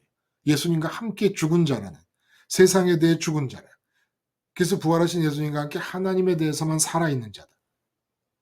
그래서 아버지 말고는 십자가 예수님과 함께 있는 한 세상에 대해 죽었기 때문에 내 의식을 채울 게 없잖아요. 내 마음을 채울 게 없고 이제 살아있는 거예요. 생명이 있는 거예요. 이제 생명이 생긴 거예요. 그래서 생명이 생겨서 아버지의 존재감을 느끼고 아버지를 자꾸 좋음으로 가지고 싶어 해요. 그 아버지가 뭐라 그래요? 내가 그렇게 좋냐? 아버지가 좋아서. 내가 그렇게 좋아? 응? 나 진짜 아버지 없으면 안 되겠어. 예수님 벗어나면 또 다른 거 찾아요. 근데 예수님을 붙잡고 있고 예수님 안에 있는 한 세상에 대해 죽은 자니까 아버지만 좋아요. 아버지, 돈이 없어요. 돈이 없어서 결핍감이 느껴지려고 그래요. 그 시작에서 죽잖아요. 그러면 돈을 원하지 않아요. 돈이 아무리 없어도 내 마음이 이렇게 쭉 바람 빠진 공처럼 쭈그러들지 않고 아버지로 활짝 펴서 만족하게 해주세요. 돈에 대한 열망이 아버지에 대한 열망으로 다 바뀌게 해주세요. 그래서 아버지를 구하는 거예요. 이게 살아있는 거예요. 생명이 있는 거라는 거예요. 건강이 부족해도 마찬가지예요. 일이 안 돼도 마찬가지예요. 좀 재미가 없어. 삶이 무료하고 심심해. 그래도 마찬가지. 아버지를 찾아요. 아버지를 찾아요. 여러분, 취미생활 반드시 무료함에 쫓겨서 하면 안 됩니다. 그러면 그 취미생활을 하고 있는 동안에 여러분 신앙이 안 큽니다. 취미생활도 심지어는 휴가나 뭐 여행이나 물건을 사는 쇼핑이나 이 모든 것들, 아버지의 존재감과 아버지로 만족하고 나서도 다 이루어져요. 쇼핑도 다 하나님이 하게 하세요. 걱정하지 마세요. 여행도 가게 하시고 취미생활도 다 하게 하세요. 근데 무료함에 쫓겨서 한다. 그건 거기서 멈추는 겁니다. 신앙이. 더 잘하지 않아요. 진짜 여러분 안 믿을지 몰라. 여행도 그렇고 뭐든지 다 하게 하신다니까. 하나님이. 단 십자가에서 죽어서 길, 진리, 생명이 뜻하는 바를 어떻게 하든지 십자가 붙잡고 이루세요. 기도하시며 이루세요. 그리고 나면 꼭 그리고 나면 어디 뭐 저기 오지에 가서 뭐 선교해라 이런 명령 떨어지지 않아요. 걱정하지 마시고. 그냥 평범한 삶의 현장에서 물건 하나 사고 어디 가고 오고 하는 모든 것들이 이제 어떻게 되느냐. 주님 말씀하셨잖아요. 내가 한 일을 너희도 할 것이고 나보다 큰 일도 하리라. 내가 나를 보고도 못 믿겠으면 내가 하는 일이라도 보고 믿어라. 아버지와 내가 하나이고 아버지가 내 안에 있다는 것을. 그리고 아버지가 내 안에 있어서 내가 말하는 걸 아버지가 하시고 내가 행동하는 걸 아버지가 하시는 것이 너희에게도 똑같이 일어난다는 겁니다. 근데 그것이 외관이 다 달라요. 상황은 똑같아요. 예수님의 관계가 내게 이식됨으로써 길과 진리와 생명이신 예수님의 관계, 십자가에서 죽은 예수님 안에 있는 길과 진리와 이 생명이 내게 적용돼서 예수님의 관계가 이식이 되면 말하고 행동하는 것이 아버지께서 내 안에서 하시는 것인 것은 똑같아요. 예수님과. 근데 겉으로 나는 외관이 다 달라요. 예수님은 안 하신 것 중에 나는 물건도 사고 여러분들 휴가도 갈 수 있어요. 외관이 달라. 외관을 규정하지 마세요. 아, 이렇게 살아야 돼. 이렇게 살아야 돼. 요렇게만 살아야 돼. 이런 거 아니라는 거예요. 여러분의 삶의 모습을 하나님이 어떻게 그려나가실지 몰라요. 또 옆에 사람 그려나가시는 걸 보고 괜히 샘내고 질투하고 비교하고 그러지 마시고 어떤 외관으로 여러분의 삶을 그림 그려 나가실지 모르는 겁니다. 그래서 예수님께서 길이요 진리요 생명이신 예수님, 십자가 예수님을 붙잡았을 경우 일어나는 관계에 대해서 얘기하실 때 나를 본 자는 아버지를 본 것이다 이렇게 얘기를 하셨어요.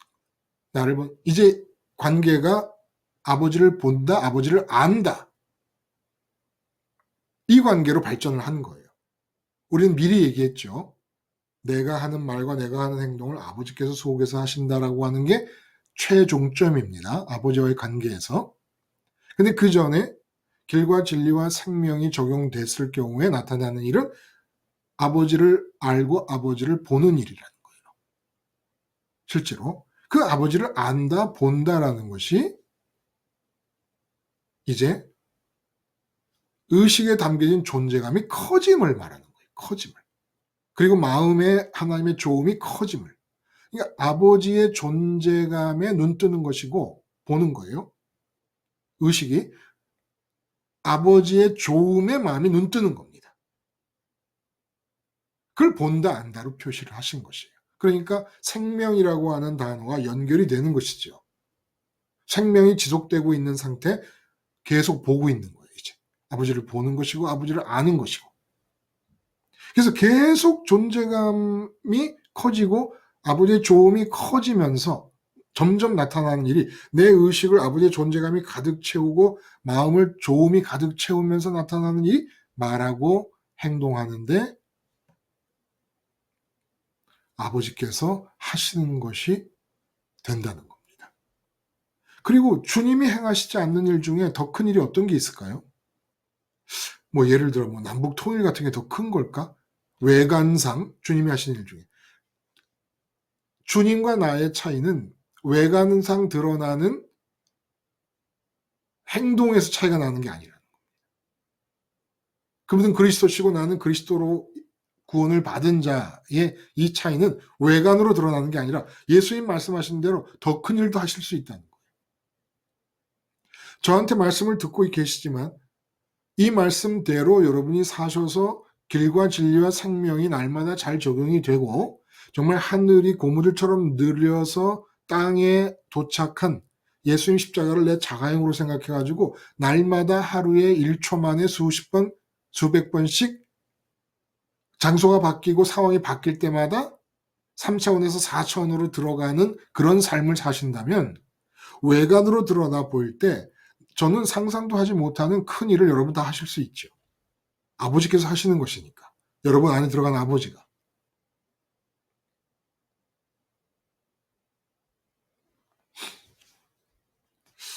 하여간 이 요한복음을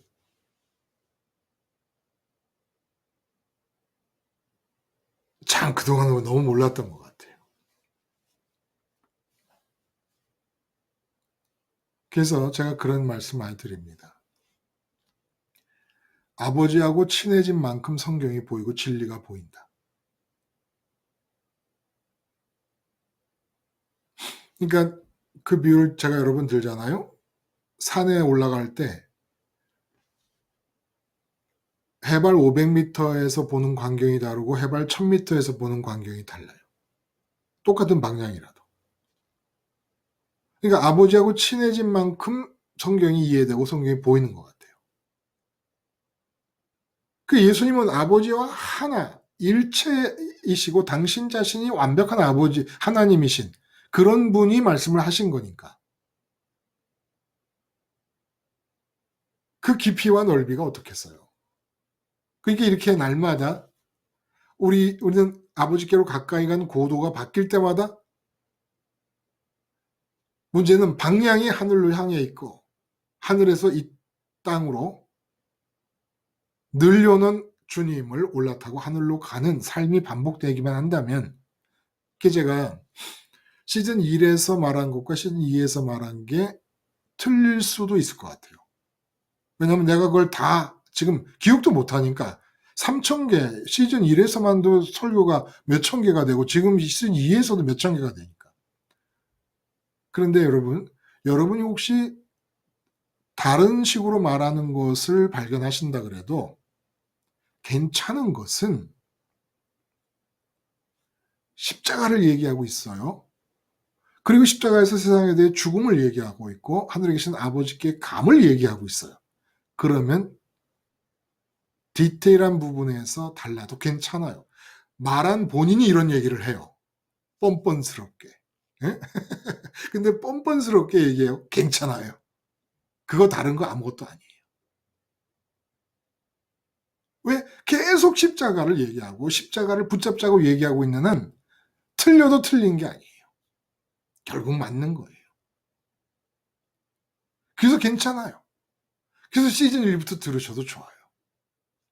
그러니까 시즌 1과 시즌 2라는 것은 전 그렇게 생각합니다. 그 살림욕을 하는 거다 생각하시고, 영적인 살림욕. 숲을 속을, 사실 그 시즌 1을 쭉 따라서 시즌 2에 뭐 쭉 따라서 이렇게 말씀을 들어가면 지금 마음이 이 핵심 포인트 아니에요? 우리의 마음과 우리의 의식이 그거 이상 깨끗한 영적인 공기를 마실 수 있는 그런 살림욕이 있겠습니까? 지금 문제가 뭐예요? 결국 이 본문의 결론이 어디서 지금 머물게 됩니까? 왜 예수님의 십자가와 십자가 예수님과 결합을 그렇게 견고하게 못하느냐라는 문제에 봉착하는 거예요. 왜 그렇겠습니까? 제가 그래서 그 예수님과 하나님 관계를 나와 하나님 관계로 이식한다라는 비유를 썼어요. 근데 이식할 때 제일 문제는 내 몸에 다른 사람의 장기를 끌어다 이어 놓은 것이기 때문에 이식 성공과 실패 여부의 그 가늠자는 거부 반응이란 말이에요. 남의 장기가 들어왔을 때 거부 반응을 일으키면 이건 아주 골치 아파지는 겁니다. 거부 반응이 없어야 되는 거예요. 근데 우리는 예수님과 결합을 해야 돼요. 그래서 다른 사람의 심장이 들어온 상태에서 나가 만들어지듯이 예수님과 십자가에서 죽은 자로서 연합함으로써 내 자아라는 게 만들어지는 겁니다. 그렇기 때문에 이 자아 안에 예수님의 상태가 나의 상태와 거부 반응이 없어야 되는 거예요. 내 상태가 예수님의 상태에 대해 거부 반응을 안 느껴야 된다는 겁니다. 근데 예수님을 한번 보세요. 지금도 이 시간 전에 여러분이 이 시간에 임할 때 여러분의 의식과 마음속을 한번 들여다보세요. 그리고 예수님의 의식과 마음에 뭐가 들어있었겠는가 한번 생각해 보세요.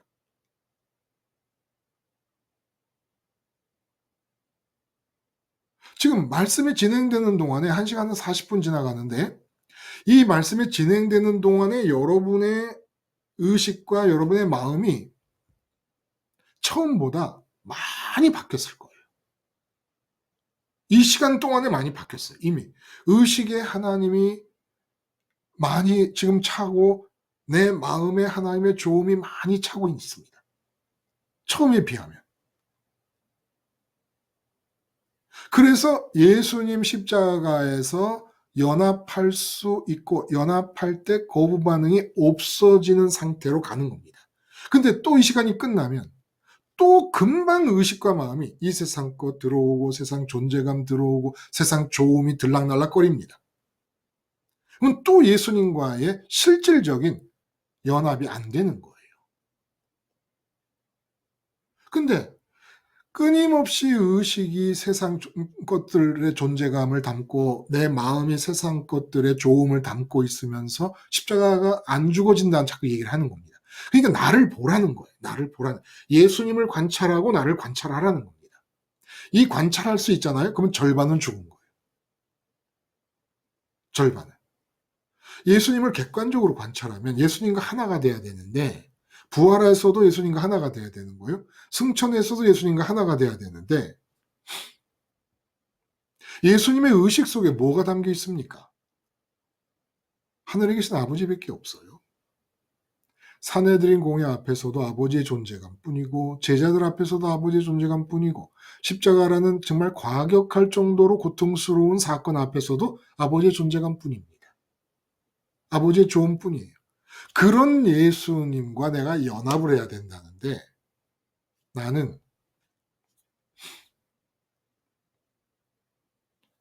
의식에 느끼는 존재감, 마음에 느끼는 좋음이 순도를 따지기가 민망할 정도로 아버지에 대한 게 꼭 한 트럭, 2.5톤짜리 한 트럭 모래에 한 3, 4g이나 들어있을 금 같은 그런 비율로 아버지를 생각한다 그러면 예수님과 결합이 거부 반응 때문에 될 수가 없어요. 그러니까 십자가에서 안 죽어지는 거죠. 그럼 어떡하느냐?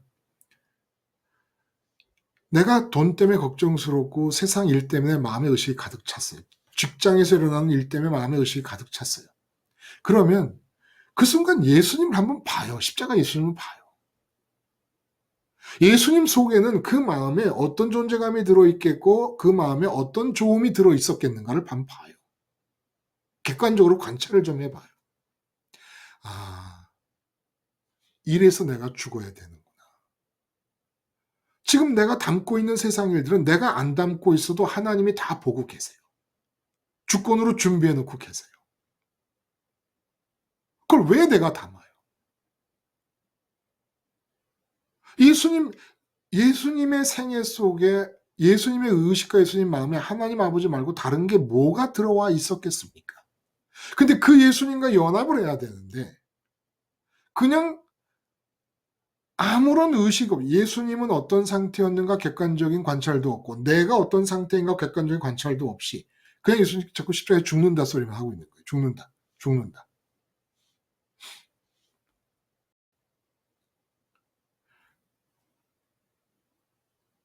죽음이 왜 필요한가를 보시라는 거예요. 죽음이 왜 필요한가? 그냥 습관적으로 율법적으로 죽어야 된다 이러지 말고 내가 왜 죽어야 되는가? 그 왜 죽어야 되는가가 예수님과 비교해 예수님과의 차이, 그 차이 때문에 죽어야 돼. 왜? 예수님과 결합해야 되니까.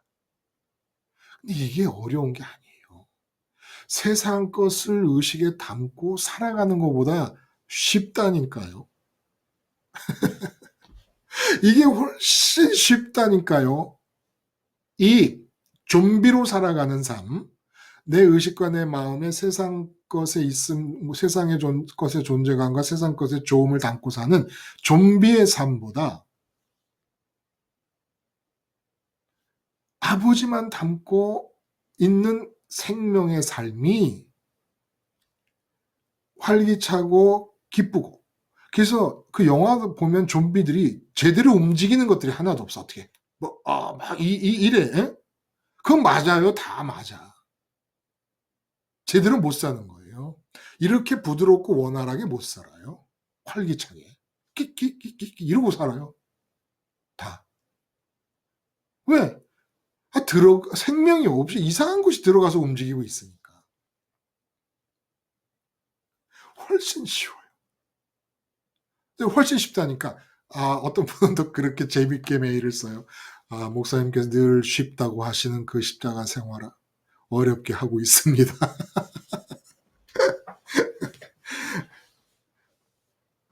결국 없는 얘기 하자는 게 아니라 팩트에서 출발하는 거야. 팩트. 너무 의식의 세상 것을 담고 그것에 몰두해 있지 말고 그저 나에게서 좀 빠져나와서 예수님을 객관적으로 관찰을 해요. 예수님과 내가 하나가 돼야 되니까. 내가 하나가 돼야 될 분이 어떤 분인가는 좀 알아야 되지 않겠습니까? 제자들이 문제가 뭐예요? 나를 본 자는 아버지를 보았거든. 왜 예수님을 보고도 아버지를 못 봐요? 객관적으로 예수님을 본 적이 없어요. 예수님 속에도 과연 내가 꿈꾸는 핑크빛 미래에 대한 목표의식이 있는가를 관찰해 본 적이 없고 물어본 적도 없는 거예요. 그냥 당연시 여겨버리고 예수님을 안 봤어요. 예수님이 그러잖아요. 나를 본 자는 아버지를 본 거다. 나를 알면 아버지를 안다. 근데 예수님을 안 봤던 겁니다. 뭘 봤어요? 예수님을 안 보고 예수님에게서 나오는 능력을 보고 그 능력을 딱 기초로 쌓아서 그 예수님 능력의 벽돌로 쌓은 기초 위에 자기 핑크빛 미래를 지어놓고 그걸 봤지 예수님을 본 적이 없네요. 객관적으로 예수님을. 그러니까 예수님께서 나를 본 자는 아버지를 보았거늘 어찌하여 아버지를 보이라는 깜짝 놀라 예수님이 이상하다. 나랑 아버지는 하나인데 나를 보았으면 아버지를 본 건데 너 무슨 소리 하는 거냐? 근데 제자들은 자기도 예수를 봤다고 생각하고 있던 거예요. 예수님 본 적이 없거든.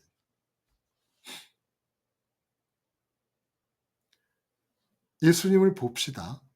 내 문제에 빠져 있지 말고 내 문제가 생겼더라도 좀 그 찻잔 속에서 나와서 예수님 마음 속에는 어떤 의식 속에는 어떤 걱정이 있었고 마음에 어떤 걱정이 있었을까?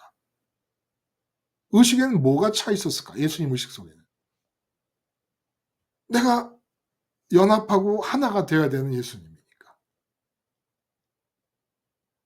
예수님 관찰하기 위해서 나와의 차이가 발견되고 이 차이가 극복되는 거예요. 이게 믿음이고. 아버지와의 차이는 내가 걱정할 게 아니더라는 거예요. 예수님께서 극복해 주시니까. 그럼 나는 뭘 극복하느냐? 예수님과 나의 차이를 극복하는 거예요. 왜? 예수님과 결합해야 되는데 예수님과 다르면 거부 반응이 일어나서 십자가에서 연합이 안 돼. 십자가에서 죽는 게 안 되는 이유가 예수님을 관찰하지 않고 있기 때문이에요. 예수님을 관찰하면 예수님을 거울 삼아서 내 의식 상태와 내 마음 상태를 보면 아, 내가 왜 죽어야 되느냐는 필요성을 딱 느끼게 돼요. 그러면 잘 죽어져요. 뭐가 죽어야 되는지 아니까. 근데 율법적으로 습관적으로 하라니까 자꾸 죽으려고 그래. 그 안 죽어지지요.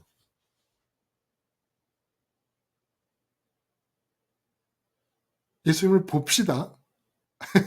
내 문제 속에 갇혀있지 말고 내 의식의 시선과 마음의 시선을 예수님을 봅시다. 예수님을 보면 십자가가 달아요. 십자가가 맛있어요. 예수님이 얼마나 좋아요, 여러분. 우리에게 모든 걸 다 안겨주시잖아요. 모든 걸. 그냥 예수님을 보고 마지막 얘기가 마지막 결론이 뭡니까? 나를 본 자는 아버지를 보았거늘. 결국 제자들이 예수님을 안 봤던 거예요. 늘 지금의 부족을 보고 이 부족함이 나아지기를 원하는 바람이 있잖아요. 그러면 이미 예수님을 안 보는 거예요. 그럼 벌써 이 세상에서의 거리를 극복하고 싶어하고 은근히 예수님께서 주권자 하나님께서 해결해 주시기를 바라게 되고 그럼 그냥 완전히 파이가 돼버리는 지금 이 2시간 가까이 얘기하고 있는 복음의 체계가 완전히 날아가 버리는 거예요. 복음의 체계가. 그러니까 평생을 이 지금 2시간 가까이 얘기하고 있던 이 복음의 체계를 다 헛간에 집어넣은 채로 신앙생활을 한다고 했던 겁니다. 사실은. 예수님 누가 봐요, 예수님? 자기 문제를 보고 문제 해결을 보고 그 문제가 해결된 미래를 보면서 바라고 소원하고 이루고 살았죠. 그렇게 목표의식을 가지면 다 끝나요. 이 세상 안에서 이루고 싶은 목표의식. 그리고 그 거리를 좁히기 위하여 예수님 믿고 하나님 믿고 은근히 바라고 노골적으로 바라면서 하나님 이름을 부르면 이 귀한 복음의 체계가 송두리째 날아가 버리는 겁니다.